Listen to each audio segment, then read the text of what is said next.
Alright everyone, time for the last episode look at today, and that is Return to Tomorrow. The Starship Enterprise receives a distress call from a lifeless planet.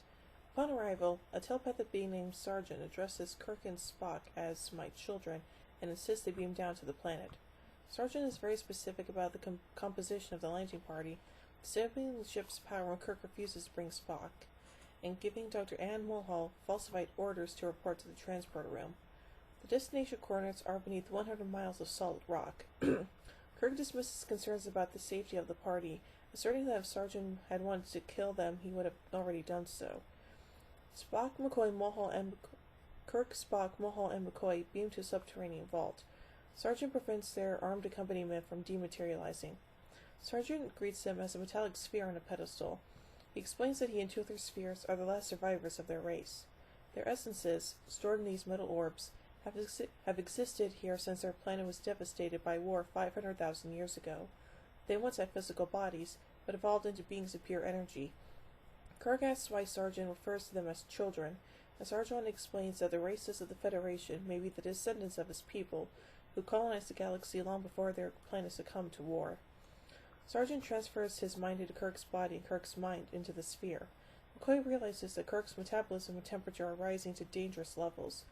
Sergeant explains that he will need the body only temporarily, long enough for himself and his companions to construct artificial bodies for themselves. He says he'll need Spock and Mulhall's bodies for his companions. Concerned by his effect on Kirk's body, Sergeant returns to his orb and restores Kirk. Kirk understands what Sergeant wants and is not afraid of the potential effects. Sergeant allows them to consider whether they will agree to Sergeant's request. Kirk convinces the crew to agree with a rousing speech. The Sergeant, his wife Thalassa, and his former enemy Henoch are brought to sickbay.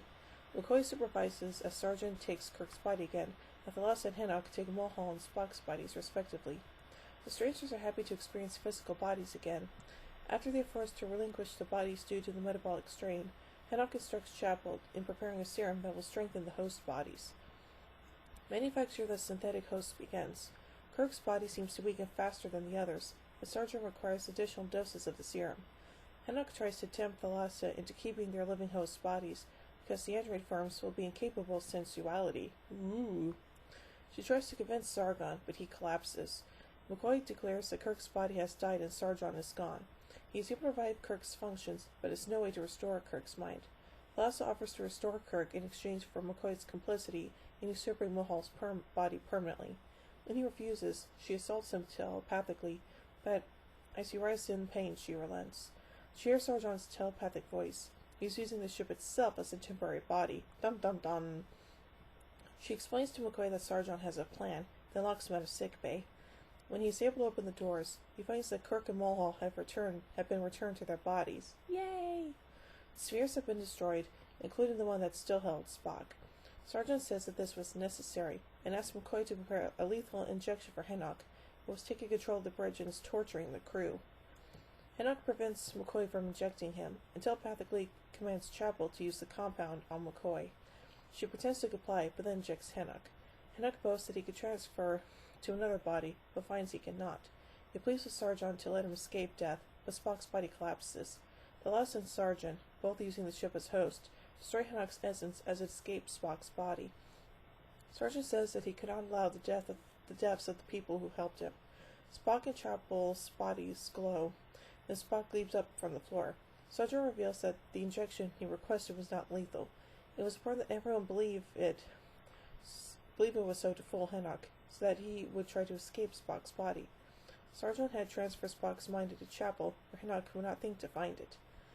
Sergeant and Thalassa announce that they will not attempt to build host bodies, but will depart into oblivion instead.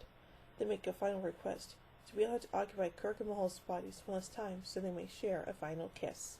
Aww, that's very sweet.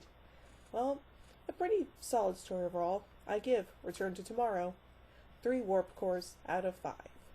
Well, tune in tomorrow as we learn about Patterns of Force. So, until then, live long and prosper, everybody.